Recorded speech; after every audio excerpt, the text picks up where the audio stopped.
शिवरात्रीची कथा धन्य जे ऐकती, शिवरात्रीची कथा धन्य जे ऐकती, इच्छिले पावती सर्व काही. पातकांचा नाश पुण्य वाढे फार, शेखी विश्वंभर कृपा करी. भोग भोग्य ज्ञान वाढेल संतान, काळ करी चरण सेवा त्यांची. पातकांचा नाश पुण्य वाढे फार, शेखी विश्वंभर कृपा करी. नामा म्हणे शिवाक्षरी हे दोन्ही, नामा म्हणे शिवाक्षरी हे दोन्ही, जपावे सज्जने वारंवार. पातकांचा नाश पुण्य वाढे फार, शेखी विश्वंभर कृपा करी. भजन करा विठ्ठल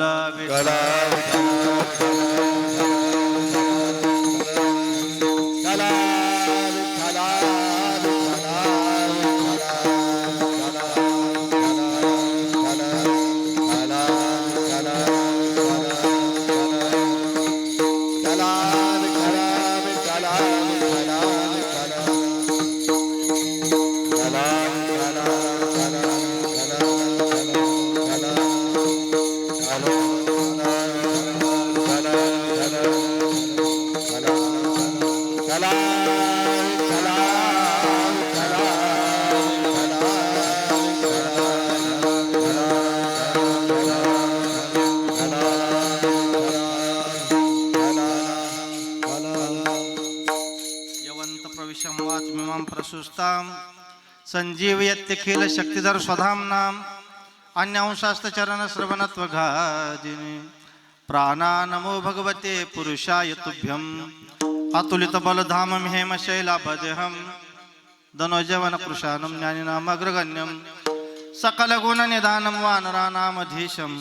रघुपति प्रिय भक्तं वातजातं नमामि. सद्गुरुं सच्चिदानन्दं केवलं करुणाकरं. ज्ञान योगेश्वरं वंदे ज्ञानदेवं पुनः पुनः. तुका वा परब्रह्मरूपी, तुकिता तुका पावला सत्स्वरूपी. तुका स्वामी हे नाम वाचेशी गाता, बहुसा निळा पावला वर्महाता. समचरण सरोजं सांद्र नीलाबुधाभं. जगनविहितं पाणिमण्डनं मण्डनानां. तरुण तुलसी माला कंधरं कंजनेत्रं. सदैव धवलहासं विठ्ठलं चिन्तयामि.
मस्तक हे पायावरी आवार करी संतांच्या.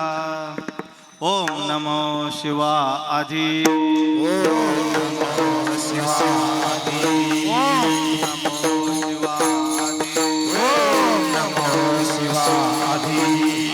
कावडी घेतली खाती, कावडी घेतली खाती, कावडी घेतली खाती, ती घेतली खाती.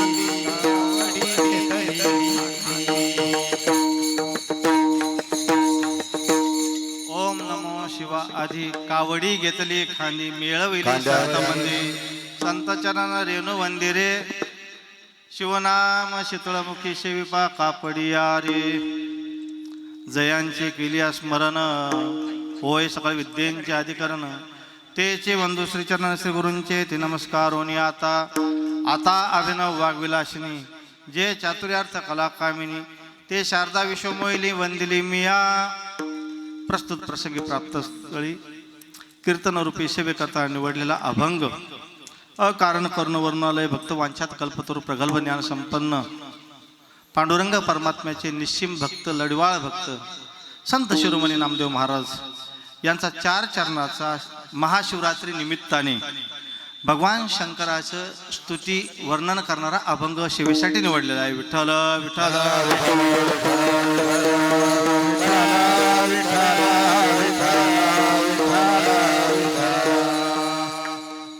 नामदेव महाराज पांडुरंग परमात्म्याचे आराध्य दैवत आणि लढवाळ भक्त आहे.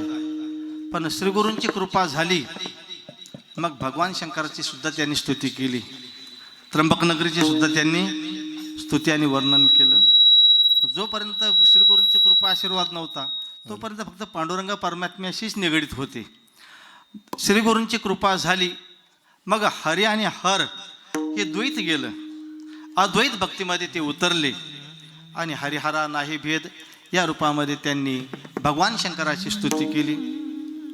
अभंगातील प्रतिपाद्य विषय असा आहे. नामदेव महाराज म्हणतात, शिवरात्रीची कथा धन्य जे ऐकती. आज महाशिवरात्र आहे. जगामध्ये ज्या ज्या ठिकाणी ज्योतिर्लिंग आहे त्या त्या ठिकाणी पूजा करून इच्छित फलप्राप्तीचा आजचा दिवस आहे. आजचा खरा तर भगवान शंकराकडून प्रसन्नतेचा आणि पगाराचा दिवस आहे. आजच्या दिवस वाटप चालू आहे 12 वाजेपर्यंत. नंतर पुढं सॉफ्टवेअर इंटरनेट बंद पडून जाणार आहे. 12 पर्यंत तुम्हाला काय मागायचं ते मागा, देण्यासाठी तत्पर आहे. फक्त एक पसा पाणी एक बिल्वदळ पूजन तत्वता बहु सोपे. आर्तभावाने जर भगवंताला बेलाचं पान अर्पण केलं त्रैलोक्यातील काही मागा देण्यास तत्पर आहे. पण महाशिवरात्रीची कथा जे ऐकतात नामदेव महाराज म्हणतात ते धन्य आहेत. श्रवण भक्ती श्रेष्ठ आहे आणि श्रोत्याला आद्य क्रमांक दिला. धन्य जे ऐकती. शिवरात्रीची कथा धन्य जे ऐकती. इच्छिले पावती सर्व काही. त्यांची इच्छित मनोकामना पूर्ण होईल. सर्व काही या शब्दामध्ये काही घटक दिले का नाही. तुम्हाला वाटेल ते. भले रावण म्हटला ना पार्वती पाहिजे भगवान भोलेनाथ तरी द्यायला सर्व काही या शब्दामध्ये सर्व आलं. इच्छिले पावती सर्व काही. याच्याबरोबर अजून काय अनुदान मिळणार आहे. नामदेव महाराज म्हणतात पातकांचा नाश. भगवान शंकराच्या दृष्टीने नुसतं ज्योतिर्लिंग आज बघितलं, पूजा केली, दर्शन घेतलं. आपल्याजवळ प्रत्येकाजवळ पातक आहेत महाराज. देवाकडे जाताना आपल्या पाठीवर जे पातकांचं गाठोडं आहेत ना ते आपल्याला दिसत नाही. पण पातकांचं दहन करण्याची क्षमता आमच्या भोलेनाथात आहे. पातकांचा नाश पुण्यवाडे फार. शेखी विश्वंभर कृपा करी. बघा, पातकांचा नाश करून फक्त पाप निर्मूलन करून तुम्हाला घरी नाही पाठवत तर पुण्य सुद्धा वाढ करून देतात. पुण्याच्या पारड्यामध्ये ते आपल्या यथाशक्ती जे काही द्यायचं आहे तुमच्या पदरामध्ये ते पुण्य प्रदान करतात. आणि तात्काळ शेखी विश्वंभर कृपा करी. विश्वाची इच्छा पूर्ण करणारे, आत्म्याची जीवाची इच्छा पूर्ण करणारे भगवान भोलेनाथ कुणालाच वंचित ठेवत नाही. सर्वांची इच्छा पूर्ण करतात. या जगातात असणारे अष्टभोग भोगणे ते भोग असू द्या. ते भोग भोग्य ज्या ज्या गोष्टी इंद्रियाने भोगाव्या लागतात ते भोग आहेत. पण भोग्य जे गोष्टी आहेत अदृश्य स्वरूपाने मन चित्त बुद्धी अंतकरण यांना सुद्धा प्राप्य जे असणाऱ्या गोष्टी आहेत ते त्यांच्याकडून मिळते. भोग भोग्य ज्ञान. ज्ञान सुद्धा तुम्हाला प्राप्त होणार आहे.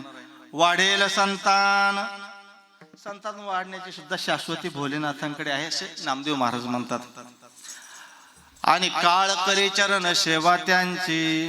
बापरे, आता ह्या 3 नंबरच्या कडव्यामध्ये जर बघितलं भोग मिळणार आहे, भोग्य ज्ञान मिळणार आहे आणि काळ सुद्धा तुमची चरण सेवा करणार आहे. पातकांचा नाश पुण्यवाडे फार. शेखे विश्वंभर कृपा करी. पण केव्हा शेवटच्या चरणामध्ये उत्तरार्धात नामदेव महाराज म्हणतात नामा म्हणे शिव अक्षरे हे दोन्ही. दोनच अक्षरे सांगितले, फार काही नाही. आमच्या संतांनी एकतर राम नामाचे 2 अक्षर किंवा शिव अक्षरे हे दोन्ही जपावे सज्जने वारंवार. त्या शिव अक्षराचा आपण जप आपल्या ध्यान मुद्रेमध्ये वारंवार अहर्निशी करावा. जसं श्वास घेताना आपल्याला कधी हायगाय होते का? आणि जर कदाचित श्वास घेण्याचा अडथळा निर्माण झाला तर झोपेतून जागा होईल. दिननिशी चालणारा हा जो श्वास आहे, तसं जर नामस्मरण केलं तर नामदेव महाराज म्हणतात की पातकांचा नाश पुण्य वाढे फार, शेकी विश्वंभर कृपा करी. आज सरळ सरळ या अभंगाचा सरळ अन्वय अर्थ आहे. विठ्ठल विठ्ठल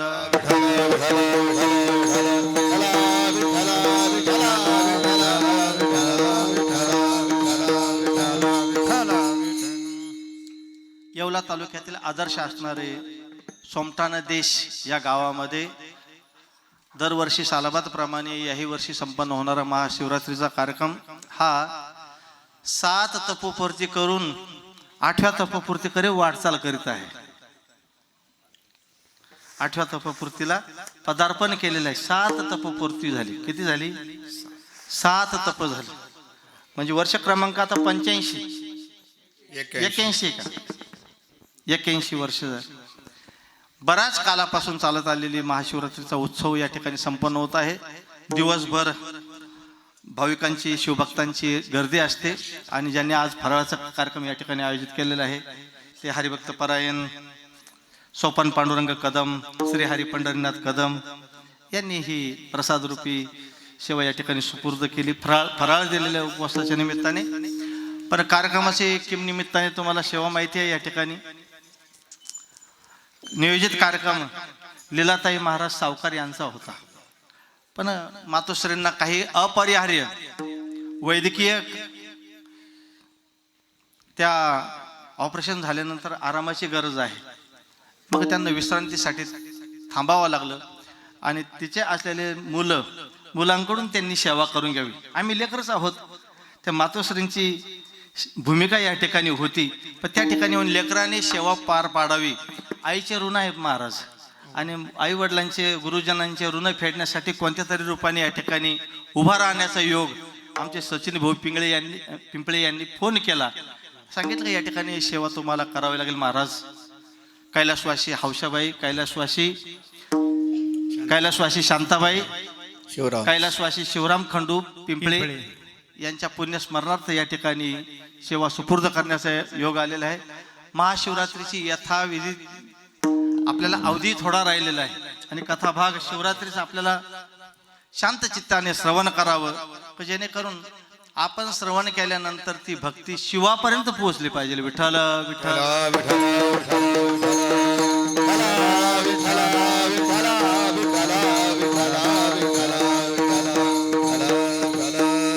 कोणतीही भक्ती करताना काया वाचा मनाने करावं लागते. काया म्हणजे आपण जर मंदिराकडे जायचं ठरलं तर पायांना श्रम द्यावा लागतो. काया म्हणजे देह. तिथं गेल्यानंतर भगवान भोलेनाथाच्या मंदिरात टाळी जरी वाजवायची ठरली तर हाताने टाळी वाजवायला कायिक आहे भक्ती. ती डोळ्याने बघणे, मुखाने शंभो हर हर महादेव म्हणणे ही कायिक भक्ती झाली. आणि मुखाने चिंतन करणे, परा पश्यंती मध्यमा आणि वैखरी हे वाणीचे प्रकार आहे. ओम नमः शिवाय जरी जप करायचा ठरला तर ती वाचिक भक्ती आहे. आणि मानसिक भक्ती म्हणजे न जीव हालत ना देहाचा काही उपयोग होत, स्थिर अवस्थेमध्ये मनाने केलेली चिंतन म्हणजे मानसिक. कायिक, वाचिक आणि मानसिक ही भक्ती भगवंताला सुपूर्द केली तर भगवंत संतुष्ट होतात आणि वरमपुरे काय मागायचं ते मागा, इच्छित फलप्राप्ती तुम्ही मिळू शकतात. भगवान भोलेनाथ या भारतामध्ये पवित्र पावन देश बघून, जगात भरपूर देश आहे पण त्यांनी बघितलं ह्या भारतभूमीमध्ये ऋषीमुनी अनादी कालापासून तपश्चर्या करीत आहेत. पण बराच जन्म घेऊन त्यांनी तपश्चर्या करून किमान 1-2 वेळेस का होईना त्यांना दर्शन देणं क्रमप्राप्त आहे. म्हणून भगवान भोलेनाथानं भारताच्या सोयीने भारत देशामध्ये स्वयंभू 12 ज्योतिर्लिंग त्यांनी या ठिकाणी स्वयंभू प्रकाशित झाले. स्वयंभू ज्योतिर्लिंग कोणते आहेत? 12 ज्योतिर्लिंग. सत्य ज्योतिर्लिंग 12, प्रातः महाकाळी स्मरण करा, कोटी कुळे उद्धरा भवहा तरा रे बापांनो. वाराणसी विश्वनाथ मोक्षदाता तो समर्थ, पूर्वीला अंतरिचार्थ सोमनाथ सुरटी. ओंकार ममलेश्वर शेतू बंधू रामेश्वर, भीमा उगमी भीमाशंकर घृष्णेश्वर वेरुळी. नागनाथ अमृतोदकी विश्वजन केले सुखी, परळी वैद्यनाथ सुखी सुकृत साचे जन्माचे. त्र्यंबक हा तीर्थराज पूर्वीला अंतरीचे काज, त्याही तेजा माझे तेज महाकाळ उज्जैनी. दुजे कैलास भुवन श्रीशैल्य मल्लिकार्जुन, वाचे म्हणता धन्य धन्य अनुपम्य क्षत्रजे. बद्री केदार उत्तरे ज्याच्या स्मरणे भवहा तरे, ध्यान धरता वृत्ती निळे निज निचळदासांची. नरहरी म्हणे जन्मा यावे शुद्ध सत्व प्रेम भावे, वाचे हरिगुण गावे माळा जपे सर्वता. सत्य ज्योतिर्लिंग बारा प्रातकाळी स्मरण करा. भक्तांच्या उद्धारासाठी, त्यांना दर्शन देण्यासाठी, त्यांचं संकट हरण करण्यासाठी, त्यांची इच्छित मनोकामना पूर्ण करण्यासाठी स्वयंभू प्रकाशित झालेले 12 ज्योतिर्लिंग. विठ्ठल विठ्ठल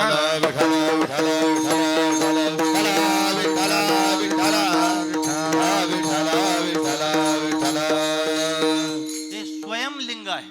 स्वयं भगवंताने त्या ठिकाणी आपले ज्योतिर्लिंग प्रस्थापित केलं आणि त्या भागात भक्तांचा उद्धार केला. दुसरं आहे बिंदुलिंग. आता बिंदुलिंगामध्ये जर शाळेमध्ये कुठे मंदिरापुढे जर रांगोळीच्या रूपाने पिंड वगैरे साकारली, चित्र काढतात मुलं चित्रकलेच्या वहीवरती. एक पिंड काढली, त्रिशूळ काढला, डमरू काढलं, त्या ठिकाणी वासुकी नावाचा सर्प काढला आणि ते चित्र साकारल्यानंतर त्याचं दर्शन घेतलं. आकाराशिवाय तर सगुण रूप दिसत नाही आणि चित्र साकारल्यानंतर त्याची घेतलेले दर्शन हे कसं झालं? बिंदुलिंग, आपण काढलेलं रेखाटलेलं चित्र. त्याच्यानंतर आहे स्थापित केलेलं लिंग, तात्पुरत्या पूजेपुरते स्थापना. प्राणप्रतिष्ठा केली का चंद्र सूर्य असेपर्यंत ती स्थान अचल आहे, ती कायम स्थिर आहे. मंदिर ज्योतिर्लिंग तिथं कायम राहणार आहे. पण पूजेपुरतं चालू स्थापना केली, पूजा आटोपली आणि आपण ते पिंड आपण घेऊन जातो, छोटं लिंग, त्याला काय म्हणायचं? स्थापित लिंग. आणि तात्पुरत्या स्वरूपामध्ये प्रसन्नतेसाठी भगवंताची उपासना घडावी म्हणून हरितालिकेच्या दिवशी माता भगिनी पाणी आणण्यासाठी ओढ्यावर जायच्या, नदी नाल्याला जायच्या. तिथे वाळू असायची. हरितालिकेच्या दिवशी वाळूची पिंड तयार करायचे. मग जाताना बेल, फूल, फळ अर्पण करायचे. ते वाहत्या धारेतूनच पाणी आपल्या ओंजळीने घेऊन भगवान शिवजींना अर्पण करायचे आणि पूजा शिवजींना पोचायची आणि वाळू मात्र वाळूमध्ये विसर्जित व्हायची. मातीतून आकाराला आलेली पिंड पूजेपुरती वापरली जाते. पाऊस आला, चिखल झाल्यानंतर माती मातीत विसरून जाते, पण पूजा मात्र भगवान शंकराला पोचते. मग धातुवादी लिंग म्हणूयात. पुन्हा धातुवादीमध्ये काही पितळाची पिंड असते, काही ठिकाणी सोन्याची आहे, चांद्याची आहे, वेगवेगळ्या धातूंची बनलेली. आपण ती पूजेसाठी, प्रवासासाठी काही लोक तीर्थयात्रा करत असताना आपल्याबरोबर ते ठेवतात. पूजा वगैरे करून विधी आटोपल्या की आपल्या आपल्या पिशवीमध्ये ठेवून प्रवासाला लागतात. महाराज म्हणतात ही धातुवादी लिंग आहे. भगवान भोलेनाथाचं अस्तित्व कुठं नाही, सर्वत्र आहे. नर्मदा परिक्रमा करण्यासाठी गेल्यानंतर नर्मदेमध्ये जेवढे आहेत कंकर म्हणजे दगड, नर्मदा में जितने कंकर उतने शंकर. मग स्नान करायचं कुठं महाराज? त्या नर्मदा मैयाचं दर्शन घेऊन नंतर पाय टाकायचं त्यामध्ये, नंतर स्नान करायचं. पण पाय तर पुन्हा तिथेच लागणार ना, ते तर सर्व शंकर आहे. पण दर्शने घेऊन, आपण दर्शने घेऊन नंतर पाय टाकले, स्नान केलं तर आईवडील सुद्धा आपल्याला गुन्हा माफ करताना मांडीवर घेतात. तद्वत नर्मदा मैया भगवान भोलेनाथ दर्शन घेऊन जर तुम्ही तिथे बसले, स्नान वगैरे केलं तर त्या लेकरू म्हणून आपला सांभाळ करतात आणि सर्व गुन्हे माफ करतात. सर्वात श्रेष्ठ कोणतं जर लिंग असेल तर महाराज म्हणतात जन्माला येण्या अगोदर तर जन्माला आल्यापासून आत्तापर्यंत विटाळलेलं हे शरीर देवाच्या पूजेसाठी अपवित्र आहे असं संत महात्मे म्हणतात. पण ज्या दिवशी गुरूंनी कृपा केली आपण माळ घातली, अनुग्रह घेतला. काने जे पेरिले, डोळा ते उगविले, व्यापके भरिले तोचे हारे. आता मात्र ते शरीर पवित्र पावन झालं, आता पूजेस पात्र झालं. विठ्ठल विठ्ठल.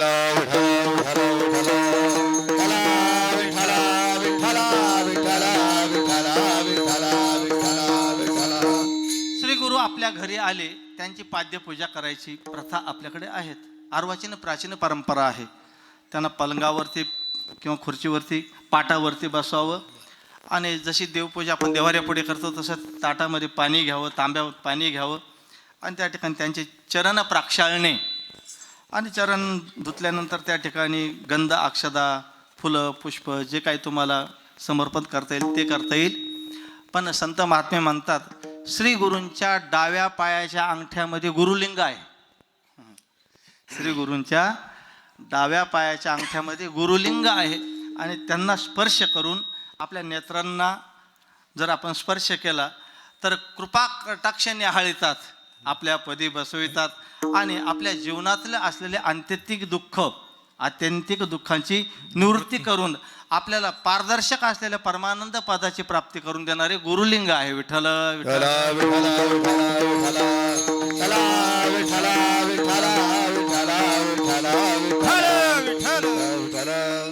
खरोखर तुम्ही आम्ही भाग्यवान आहोत की या महाराष्ट्रावरती सच्चिदानंद केरोबा महाराज यांच्या अगणित ऋण आहेत. त्या काळामध्ये, ज्या काळामध्ये वीज नव्हती, माईक नव्हते, कशाचीच फक्त कंदील आणि बत्ती या दोन गोष्टींच्या जोरावर बाबांनी, बैलगाडींनी संपूर्ण महाराष्ट्रामध्ये अनेक जिल्हे, अनेक गावे, खेडोपाडी जिथं माणूस पोहोचेल तिथं त्या पद्धतीने ते तिथपर्यंत पोहोचले आणि समाजाला एक सन्मार्ग दाखवला. आणि तो मार्ग कोणता दाखवला? महाराज जे खरं सत्य आहे ते जगापुढे दिलं, कुणाला फसवलं नाही. कोणता अनुग्रह दिला? शुक याज्ञवल्क्य दत्त कपिल मुनी. शुक याज्ञवल्क्य दत्त कपिल मुनी. हरिसे जाणून हरी झाले, हरिसे जाणून हरी झाले, हरिसे जाणून हरी झाले. जे दिग्गज लोक हरीने जाणलं ना हरिरूप झाले. शुक ते लहान तपस्वी आहे का महाराज?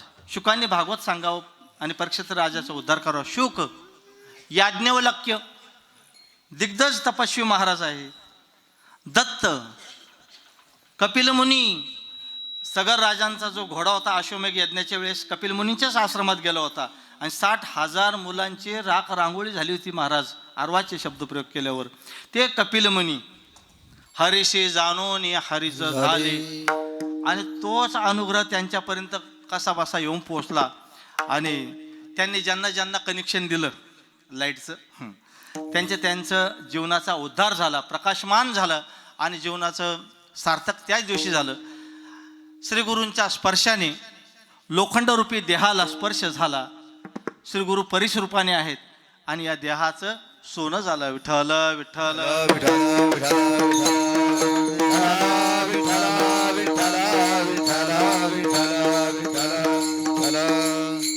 आज महाशिवरात्र आहे आणि पर्वकाळ आहे.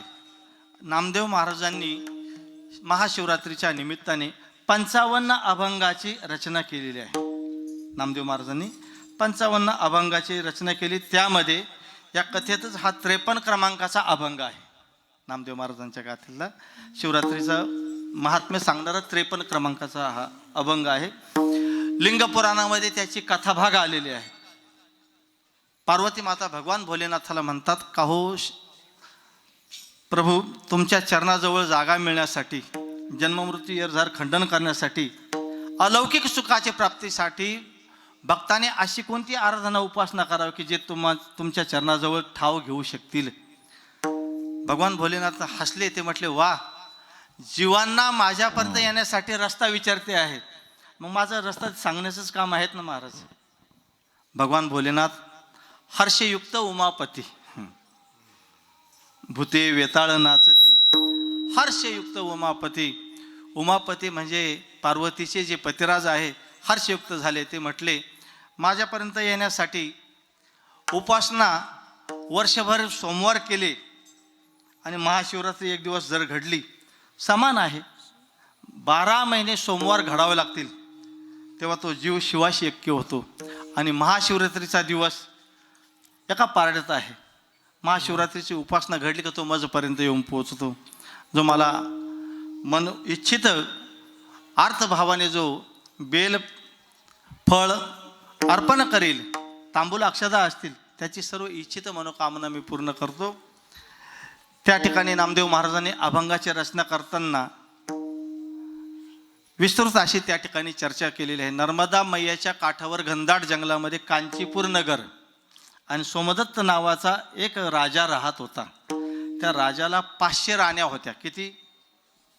कामिनी सुंदरा होत्या. सर्व भोग्य घेता असताना सुद्धा मन आवरलेलं नाही. पुन्हा पुन्हा जन्माला येणे, पुन्हा पुन्हा मरणे, पण भोग संपलेलेच नाही. आणि जन्मोजन्मी भोग सुखट संपतच नाही. महाराज जगद्गुरु तुकोबारायांनी सुद्धा अभंगात म्हटलेलं आहे, त्याग भोग दुःख काय सांडावे मांडावे, ऐशी धरिले जीवे माझ्या थोर आशंका. जन्मोजन्मी हे भोग पाठीमागे लागलेले आहेत.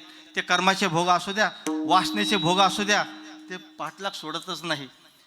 बघ, 500 राण्यांपैकी 2 जारिणी होत्या, 2 पतिव्रत्या होत्या. त्या जारिणी हरणी रूपाने जन्माला आल्या.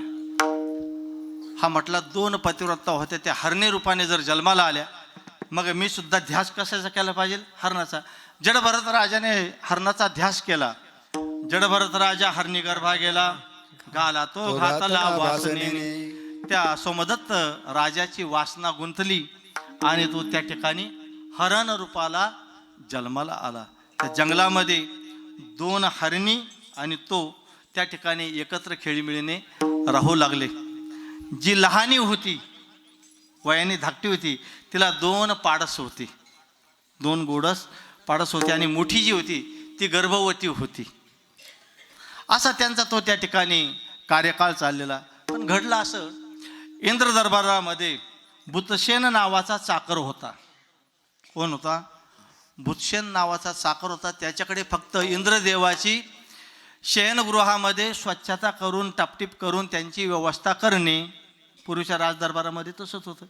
राजेसाहेब आल्यानंतर त्यांची निद्रेची जागा होती. आपणही वाडवडिलांना तसंच करायचो. ज्या ठिकाणी वडील झोपतात त्या ठिकाणी तांब्या भरून पाणी ठेवणे, त्याच्यावर डिश ठेवणे, त्याच्यावरून ग्लास ठेवणे. त्यांना रात्रीचं उठून जर दंत धवन करायचं असेल तर आपण ती व्यवस्था करणे. त्यांना उशी लागणार, थंडीमध्ये जास्त कपडे ते आपण व्यवस्थित ठेवतो.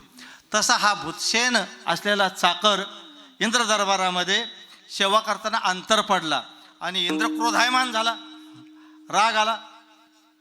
जा, तू किरात होशील मृत्यूलोकामध्ये. छोट्याशा चुकीमुळे त्याला शाप मिळाला. आणि किरात म्हणजे शिकारी, वन्य प्राण्यांची जीवांची शिकार करून उपजीविका भागवणे, असा तो किरात म्हणून या ठिकाणी चंडभिल नावाने जन्माला आला. पहा योगायोग. धर्मपत्नी आहे, 2 मुलं आहेत, आई वडील आहे, पण कुटुंब सांभाळण्याची जबाबदारी चंडभिल्लाकडे आलेली आहे.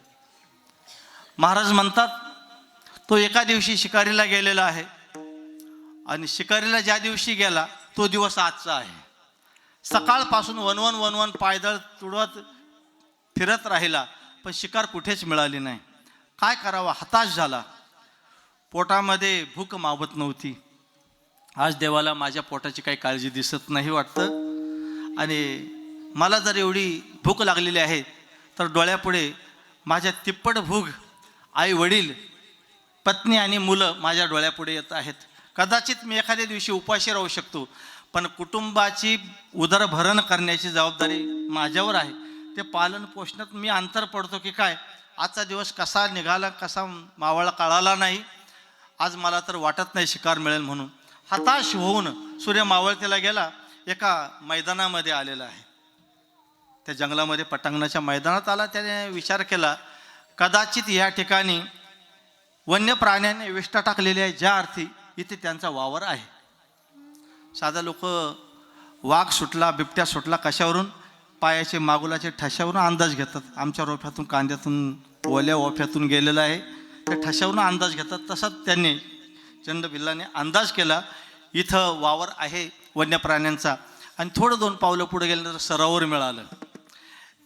आत्ता मात्र रात्रीतून एखादा तरी प्राणी पाणी पिण्यासाठी येईल, आपली शिकार मिळेल, आपली भूक भागेल आणि घरचे सुद्धा आरामात राहतील. पण मी रिकाम्या हाती घरी जाणं, तोंड दाखवणं म्हणजे चुकीचं आहे. मी घरी जाणारच नाही. त्यांनी निश्चय केला. त्यात सरोवराच्या एका बाजूला त्याने वाघूर लावली. जवळ वाघूर होती, ती वाघूर लावली. त्याच्याजवळ धनुष्यबाण सुद्धा होता. धनुष्यबाण घेऊन तो वाघूर लावल्यानंतर अंतरावर गर्द झाडीमध्ये एका झाडावर चढला आणि झाडावर जाऊन तिथे बक ध्यान करू लागला. नामदेव महाराज म्हणतात, बगळा जे ध्यान करतो एका पायावरती उभा राहतो, सरोवराजवळ तळ्याजवळ मासा किंवा काहीतरी जलचर प्राणी येईल, आपल्याला त्याच्या संवेदना जाणवतील आणि त्याला शिकार करायचे आहे बगळ्याला. त्याचप्रमाणे हा ध्यानस्थ बसलेला आहे. अजिबात चाहूल होऊ देत नव्हता. कुठंतरी पायाचा आवाज येईल, कुठंतरी पाल्याचा आवाज येईल, आणि सळसळता पाण्याचा आवाज आल्यानंतर, वृक्षांचा फांद्यांचा आवाज आल्यानंतर काहीतरी प्राणी येत आहे असं तर्क करणार होता. पण दृष्टीने अडसरा असलेला तो पाला त्याने एक एक तोडून खाली टाकत होता. ज्या झाडावर बसला ते झाड होतं बेलाचं. उपवास घडला तो होता आजचा महाशिवरात्र दिवस. आणि त्या झाडाखाली असलेली एक पिंड बराच दिवसापासून स्थापित होती, पण दुर्लक्षित, त्याच्यावर पाला पाचाळा जमलेला, आणि कधी कुणी त्याकडे लक्ष दिलेलं नाही. पण या ग्रस्ताने एक एक पान तोडायचा खाली टाकायचा, एक एक पान तोडायचा खाली टाकायचा. आपल्या डोळ्यापुढं असलेली ती अडचण दूर करत ढीग पडला. अरे भगवान भोलेनाथ म्हटले, ज्या ज्योतिर्लिंगावरती बऱ्याच दिवसापासून कोणी पूजेसाठी आलेलं नाही, पण आज मात्र कोणीतरी ग्रस्ताने माझी पूजा केलेली आहे. भगवान भोलेनाथ प्रसन्न झाले. यमराजाला बोलून घेतलं, शूळदंड पाणी यांना बोलून घेतलं. हे बाबा, इकडे तुला थोडंसं काम आहे. काय? आज महाशिवरात्री आहे. त्या जंगलामध्ये एका ग्रस्ताने माझ्या त्या ज्योतिर्लिंगावरती बेलाचे पण त्यांनी अर्पण केलेले आहे. फार ऋण झालेले आहे. त्याची इच्छा मनोकामना पूर्ण करून ये. आता यमराज काय आहेत? सांगितल्या कामाचा आणि दिल्या भाकरीचा आदेश फरमान काढलं. कारण यांच्याकडूनच लिस्ट जाते ना. उत्पत्ती स्थिती लय यांच्याकडेच आहे. सहार करण्याची यादी गाववर यांच्याकडेच आहे. ज्यांची केवायसी झाली तेच यादी पाहतात, तेच लोक नेतात. ज्यांची केवायसी नेते यमराज नेत नाही. भरपूर लोक म्हणतात आम्हाला घेऊन जा. यादीत तुमचं नाव नाही बाबा, तुमचं नाव वगळलेलं आहे. विनंती करता पण ऐकत नाही. तो यमराज आला आणि त्या झाडाजवळ उभा राहिला. अकराळ विक्राळ स्वरूप. हा धड माणूस नाही, स्त्री नाही, कोण आहे काय कोणास ठाऊक. हे स्वरूपाचा कोण व्यक्ती असेल म्हणून तो वरून विचारू लागला, कोण रे इथं, कशाला आला? एक तर मी वाघूर लावून बसलेलो, एखादी शिकार येईल त्या वाघोरीमध्ये अडकेल, मला भूक लागलेली आहे, आणि तू आल्यामुळे ती शिकार येणारी तीही पळून जाईल. कशासाठी आला? ते म्हटले, भगवान भोलेनाथ प्रसन्न झाले, मला काम सांगितलं, तुझ्या भाग्याचा उदय झालेला आहे, तुझं पुण्य फळाला आलेलं आहे, काय मागायचं ते माग, आज तुला देण्यासाठी भगवान भोलेनाथ तयार आहे. मला फक्त सांगितलं काय इच्छित मनोकामना पूर्ण करून या. तो म्हटला, ह्या प्राण्यांची भाषा मला कळायला पाहिजे. पूर्वीच्या काळी लोक म्हणायचे, निळवंती ज्याचा अभ्यास झाला, पशु पक्षी प्राणी काय बोलतात ते त्यांना कळत होतं. या चंडबिल्लाने एकच मागितलं, वन्य प्राण्यांची भाषा मला कळायला पाहिजे. तथास्तु म्हटले यमराज. शूळदंडपाणी म्हटले, तथास्तु, काय हरकत नाही. ते गुप्त झाले, निघून गेले. आणि तो बाबा मध्यरात्री प्रहर झाल्यानंतर पुन्हा पहाटे 4 वाजेचा टाईम झाला.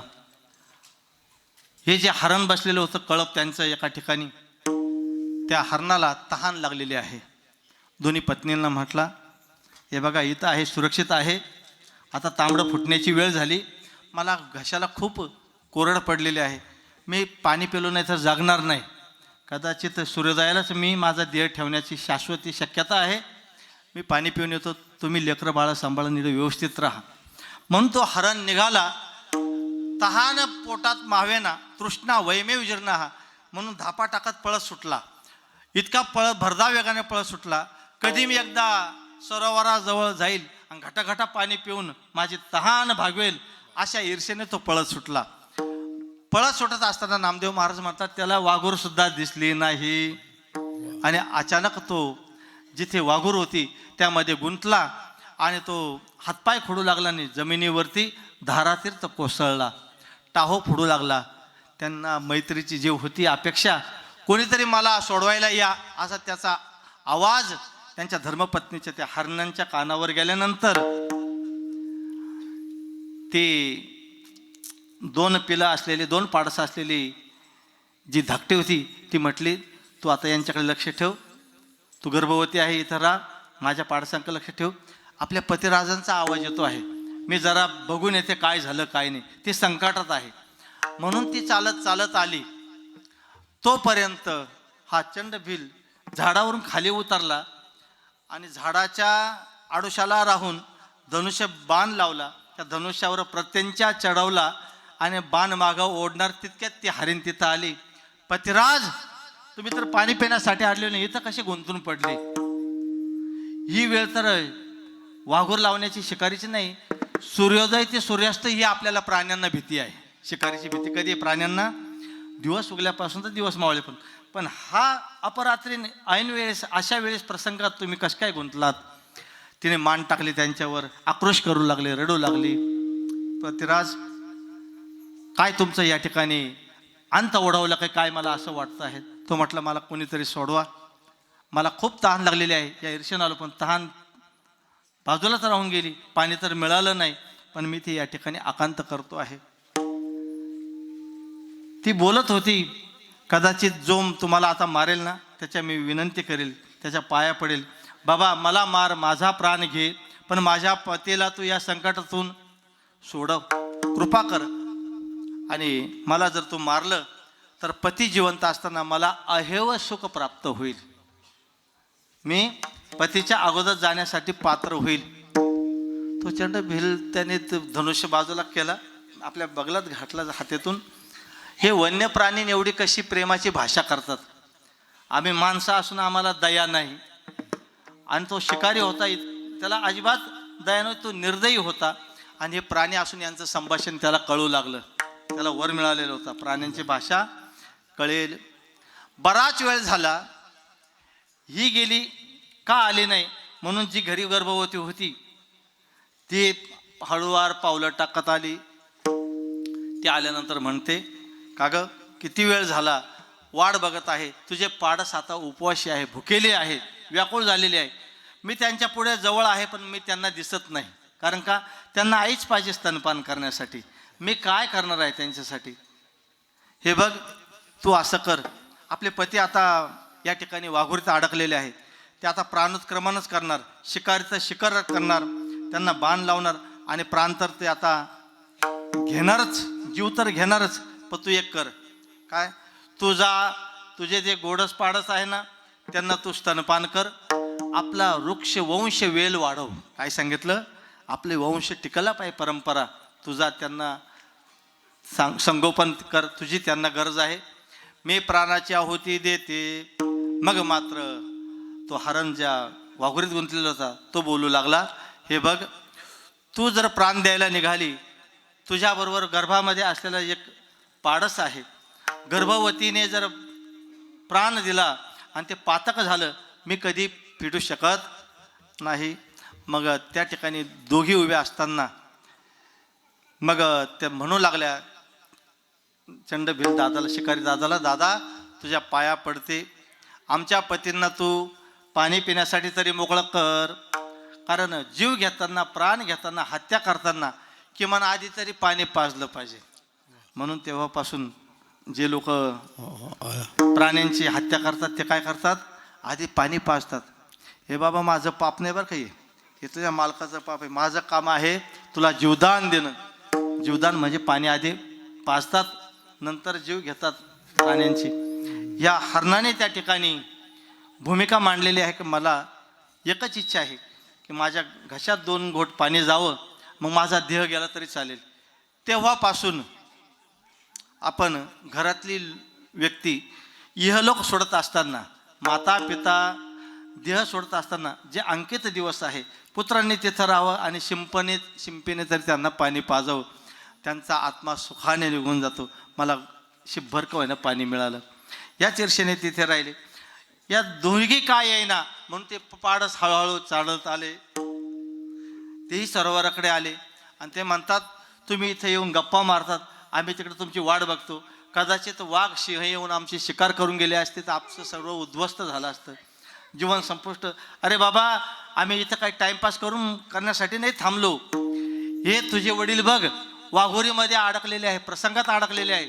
आता हे प्राण तो शिकारी दादा घेतल्याशिवाय राहत नाही. ते दोन्ही पाडस पुढं सरसावले आणि शिकारी दादाला म्हटले, हे बाबा, आमचे माता पिता सुखरूप राहू दे, भले आमचा प्राण घे. ते दोन पाडस ते पुढं झाले. तो शिकारी दादाला आश्चर्यचकित वाटलं. त्या दोघी जणी आल्या, त्याही प्राण द्यायला तयार झाल्या, पण याला वाचव म्हणतात.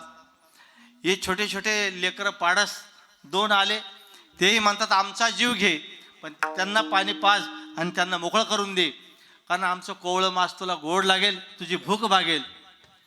तू शुद्धेने त्रासलेला आहे आणि आमचे वडील तृष्णेने त्रासलेले आहे आणि आम्ही तर आता या ठिकाणी प्राण देण्यासाठी आत्मसमर्पण करतो आहोत.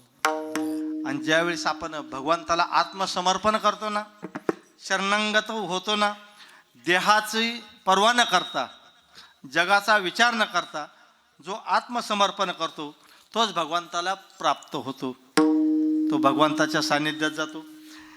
त्यावेळेस दोघे हरणे म्हणू लागल्या, हे बाबा, आता या पतिराजांना मोकळं कर. आम्ही तुला वचन देतो की 5 जण तुझ्या भूक भागवण्यासाठी आम्ही सज्ज आहोत. किती? हे 5ही जण तुझी घरी येऊन तुझी जी इच्छित मनोकामना आहे ती आम्ही पूर्ण करू, फक्त सोड आणि पाणी पिऊ दे. तो म्हटला, कोणावर भरोसा ठेवायचा? काय म्हटला?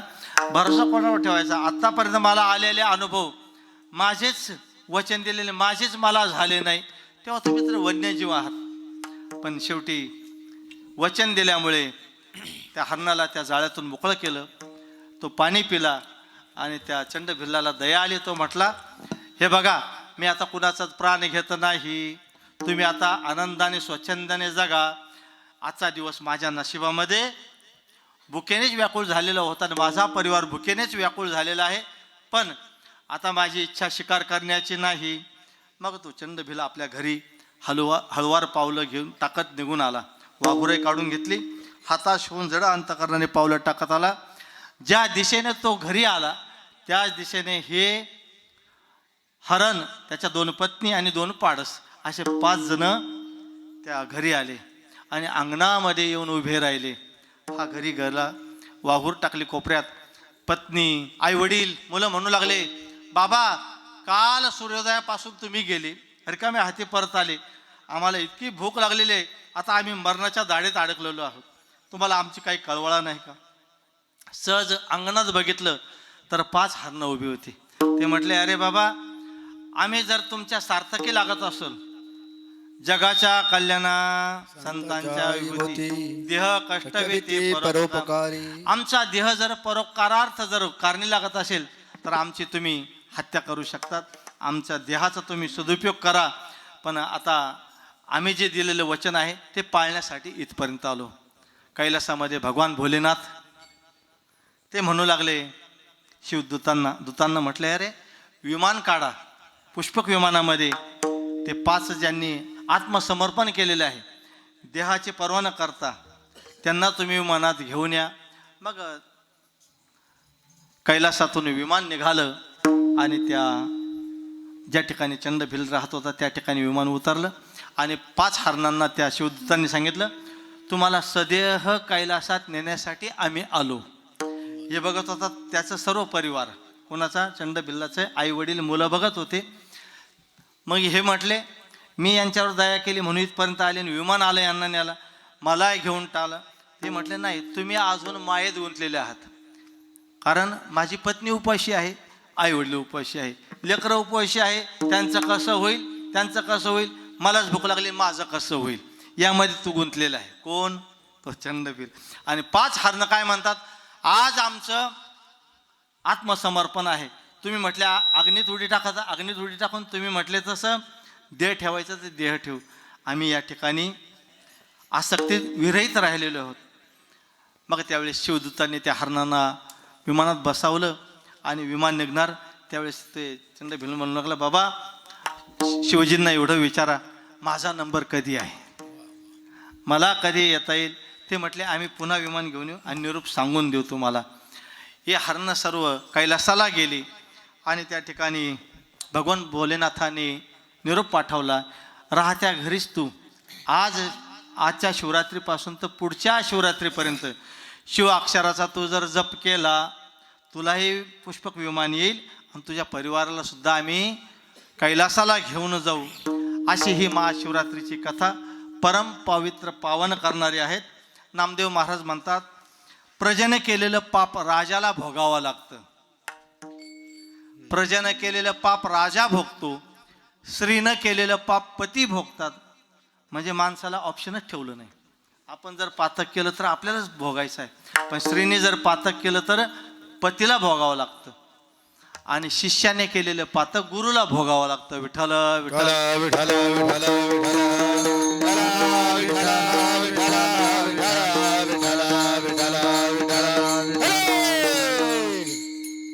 नामदेव महाराजांनी आपल्याला शिवरात्रीची जी कथा आहे शिवलीला अमृतामध्ये सुद्धा त्या ग्रंथामध्ये वर्णन आलेलं आहे.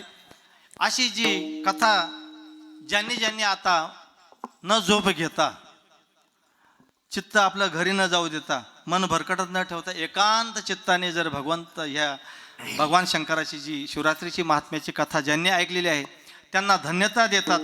त्यांची इच्छा पूर्ण होते अभंगाच्या पहिल्या चरणामध्ये. शिवरात्री कथा धन्य जे ऐकते, शिवरात्री कथा धन्य जे ऐकते, हो शिवरात्री कथा धन्य जे ऐकते, शिवरात्री कथा धन्य जे ऐकते.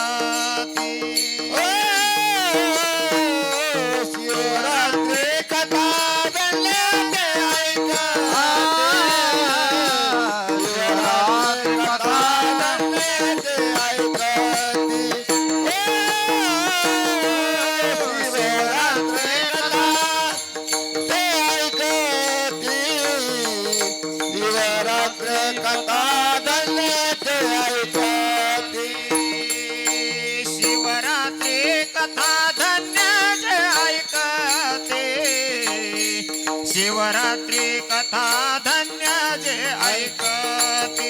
हो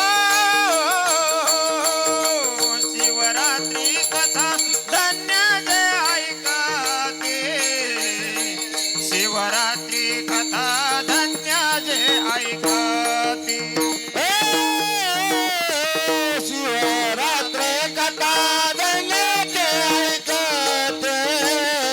शिवरात्री कथा ऐकते, ओ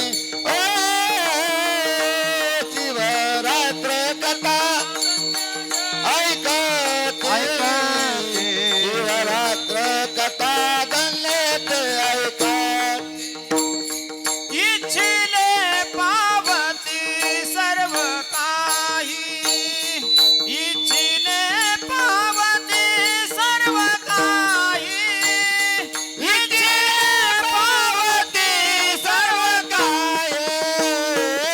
पातकाचा नाश पुण्य वाढे फार, पातकाचा नाश पुण्य वाढे फार, पातकाचा नाश पुण्य वाढे फार, पातकाचा नाश पुण्य वाढे फार. इच्छिले पावती सर्व काही म्हणा,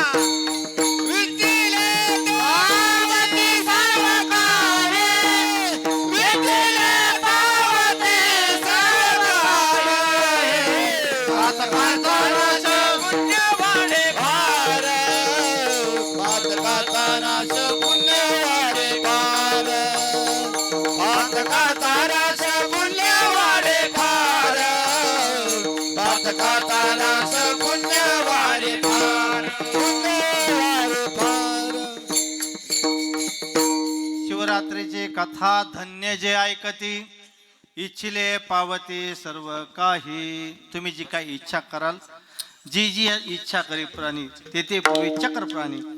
जीवाने जी इच्छा करावी ते पूर्ण करणारा भगवंत आहे.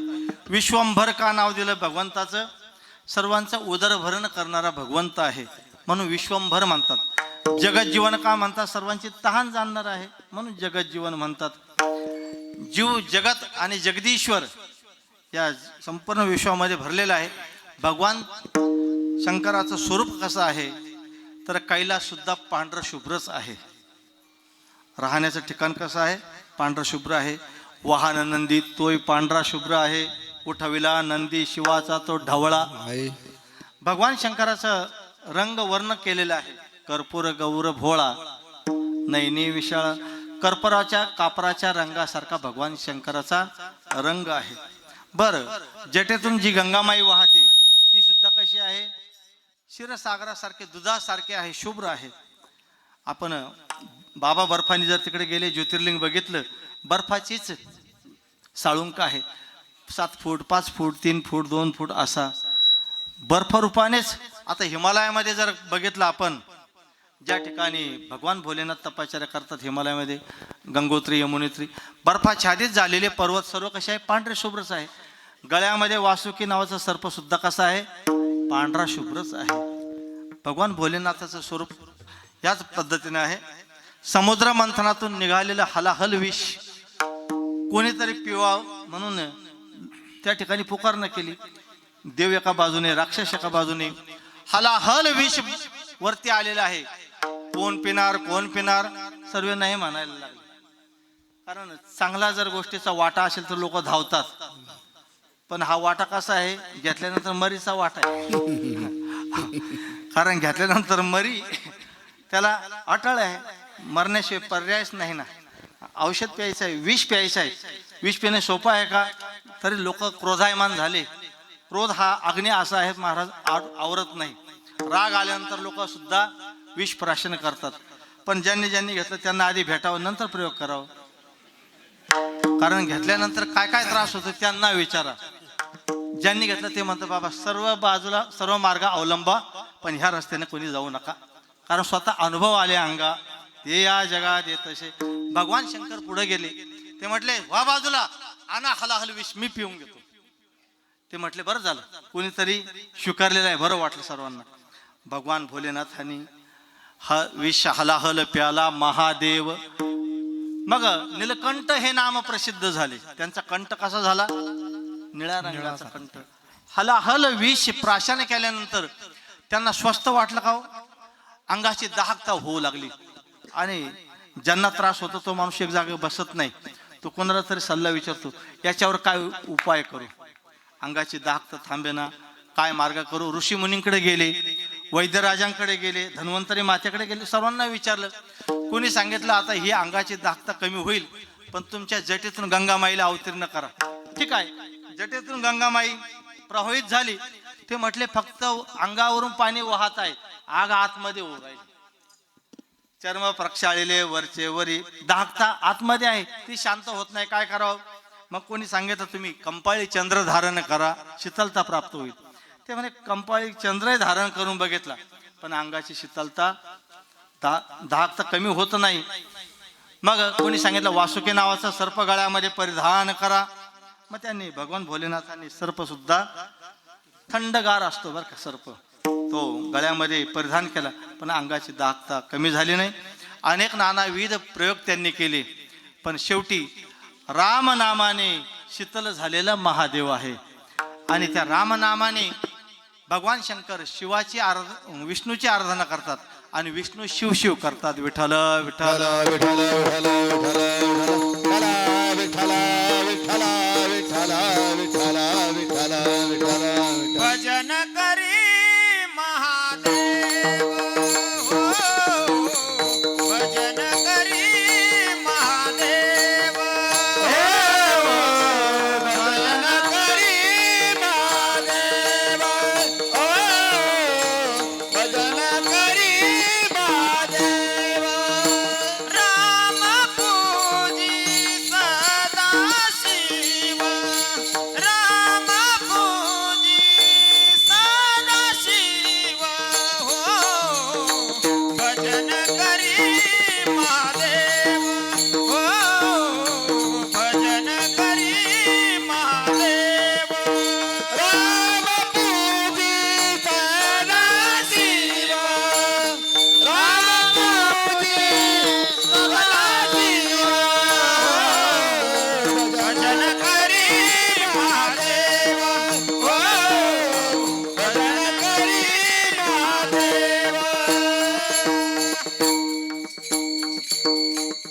रात्रंदिवस राम नामाचा जप करू लागले. शतकोटीचे बीज वाचे उच्चारी. 100 कोटीचं जे बीज आहे ते राम अक्षरे 2 आहे. देवगण, राक्षसगण, मनुष्यगण यांच्यामध्ये वाटप झाली आणि उरलेली 2 अक्षरे राम ही त्यांनी विस्तार करण्याला वेळ नाही, म्हणून राम नामाने त्यांचा कंठ शीतल झाला. रामपूजी सदाशिव. रामेश्वर हे ज्योतिर्लिंग प्रभू रामचंद्रांनी त्या ठिकाणी स्थापित करत असताना पूजेसाठी रावणालाच ब्राह्मण म्हणून बोलावलं आणि त्या ठिकाणी पूजा अभिषेक केला, रुद्राभिषेक केला आणि रामेश्वर भगवान भोलेनाथ प्रसन्न झाले. वरमपुरे तुमची इच्छा पूर्ण होईल. मग वानरा हाती लंका घेवविली म्हणे तुका. मग प्रभू रामचंद्रांनी भोलेनाथाची केलेली पूजा, भोलेनाथांनी केलेली विष्णूची पूजा. पांडुरंग परमात्म्याचे वारकरी भगवान शंकर आहेत आणि भगवान भोलेनाथ दररोज पहाटे 3:30 वाजता पांडुरंगाच्या मंदिरामध्ये जातात. ब्रह्मादिकनाचा देव उभ्या जोडूनी हात. त्रिशूळ डमरू घेऊन आला गिरजेचा कांत. त्रिशूळ डमरू घेऊन आला गिरजेचा कांत. हे ब्रह्मादिकनाचा देव उभ्या जोडूनी हात. त्रिशूळ डमरू घेऊन आला गिरजेचा हात. त्रिशूळ डमरू घेऊन आला गिरजेचा हात. आमचे सांब सदाशिव भोले बाबा प्रातः स्नान करून पांडुरंगाच्या दर्शनाला पहिले जाणारे वारकरी आणि लढिवाळ भक्त आहे. पांडुरंग परमात्म्याने डायरेक्ट पिंड आपल्या डोक्यावर, ज्योतिर्लिंग डोक्यावरती धारण केलं. म्हणजे आमचा भगवंत अविनाशी परमतत्व आहे आणि भक्तांना डोक्यावर घेतो.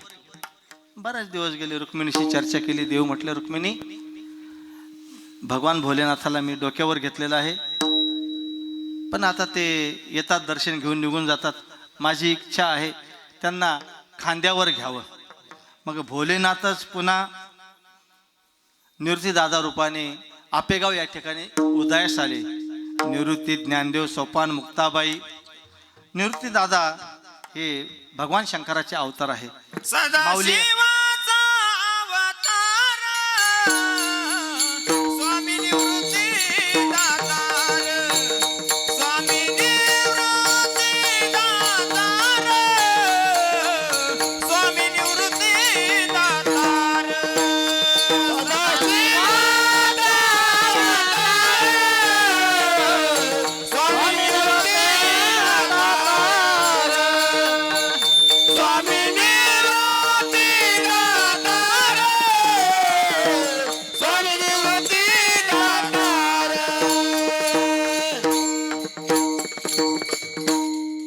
सदाशिवाचा अवतार, स्वामी निवृत्तीदातार, महाविष्णूचा अवतार, सखा माझा ज्ञानेश्वर, ब्रह्मसोपान जो झाला, भक्त आनंद वर्तला, आदिशक्ती मुक्ताबाई, दासी जनी लागे पायी. हे ब्रह्म विष्णू महेश आदिमाया शक्ती आपेगाव या ठिकाणी प्रकट झाले आणि देवाला राहवलं नाही. भगवान भोलेनाथांना खांद्यावर घेतलं. निवृत्ती हा खांद्यावरी, सोपानाचा हात धरी, पुढे चाले ज्ञानेश्वर, मागे मुक्ताई सुंदर. मग रुक्मिणीला म्हणू लागले देव, रुक्मिणी आत्ता माझा जीवात जीव आला ना, माझा आत्मा आत्ताशी शांत झाला. भगवान विष्णू पुढं चालले. सोपान दादाचा काकांचा मी हात धरलेला आहे. मुक्ताबाई मागं सुंदर दिसत आहे. आदिशक्ती आहेत ना, पण निवृत्ती दादांना खांद्यावर घेतलं.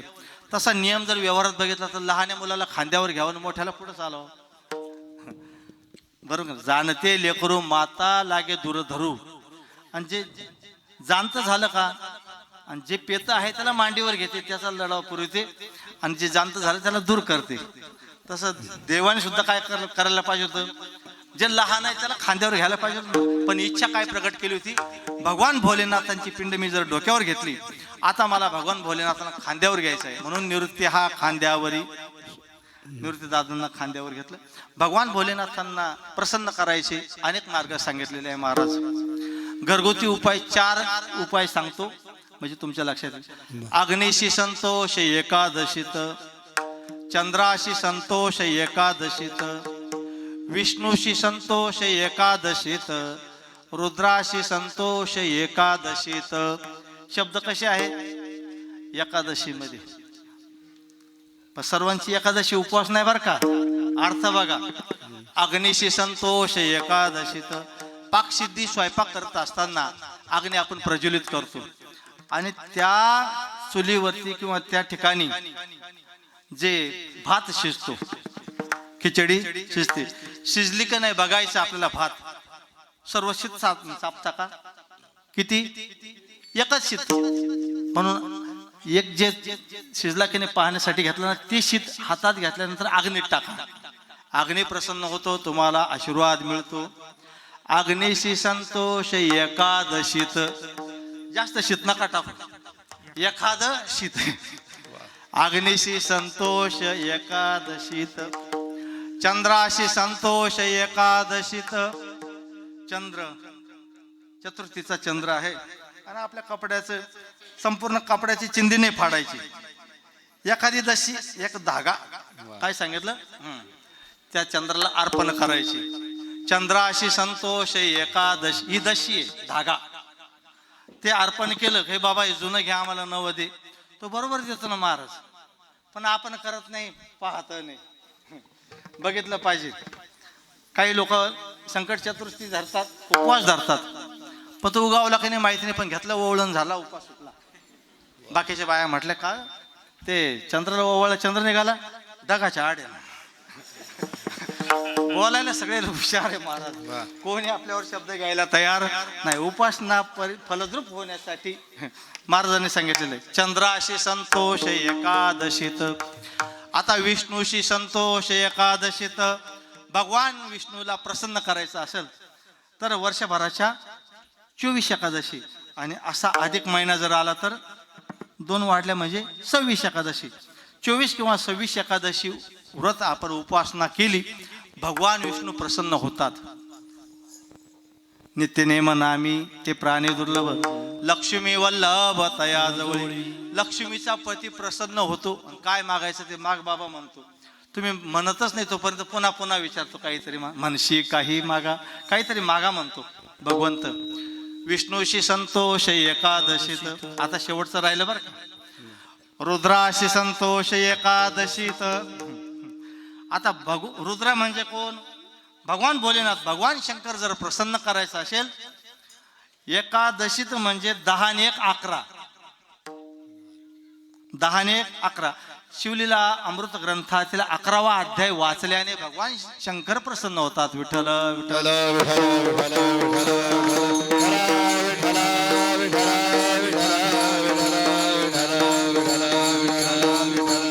भगवान शंकर प्रसन्न होतात. शिवरात्रीची कथा ऐकल्यानंतर महाराज म्हणतात धन्यता देतात, इच्छा मनोकामना पूर्ण करतात. पण त्याचबरोबर तुमच्या जवळ असलेलं जे पाप आहे ना, त्याचा काय करतात, दाहक करतात, ज्वलन करतात. पाप जळून भस्म होतं आणि तुमच्याकडे पुण्य प्रदान करतात. आणि तो भगवंत तात्काळ कृपा करतो. अभंगाच्या दुसऱ्या चरणात पातकाचा नाश नाश नाश भार पुण्य वाढे भार. पातकाचा नाश नाश पातकाचा नाश पुण्य वाढे भार पुण्य वाढे भार. पातकाचा नाश नाश नाश पुण्य वाढे भार. पातकाचा नाश नाश नाश पुण्य वाढे भार. पातकाचा नाश नाश नाश पुण्य वाढे भार पुण्य वाढे भार. पातकाचा नाश नाश पातकाचा नाश पुण्य वाढे भार पुण्य वाढे भार. पातकाचा नाश नाश पुण्य वाढे भार. पातकाचा नाश नाश पुण्य वाढे भार. शेकी विश्वंभर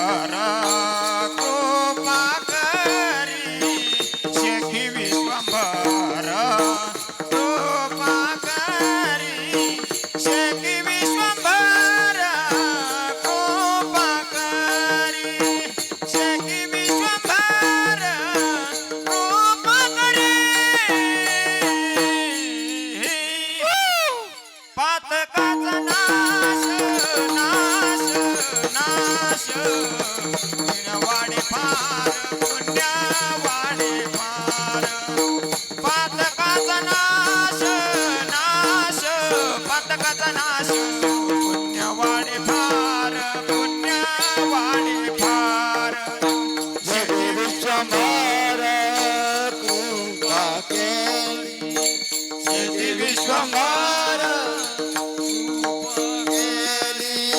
जगे विश्वंभर कृपा केली जगे विश्वंभर कृपा केली जय श्रीराम पातकाचा नाश नाश पातकाचा नाश पुण्यवाडे फार पुण्यवाडे फार पातकाचा नाश नाश पातकाचा नाश पुण्यवाडे फार पुण्यवाडे फार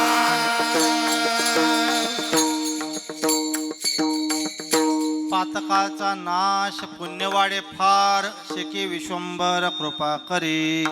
सहज नकळत घडलेलं गौतम ऋषींकडून पातक फक्त दगड फेकण्याचं निमित्त झालं आणि गो हत्याचं पातक गौतम ऋषींच्या मस्तकी आलं. गौतम ऋषी म्हणू लागले, भगवान भोलेनाथ, या पातकातून मी मुक्त कसा होईल? गोवा हत्याचं पातक माझ्याकडे लागलेलं आहे, मला मृत्यूची भीती वाटत आहे.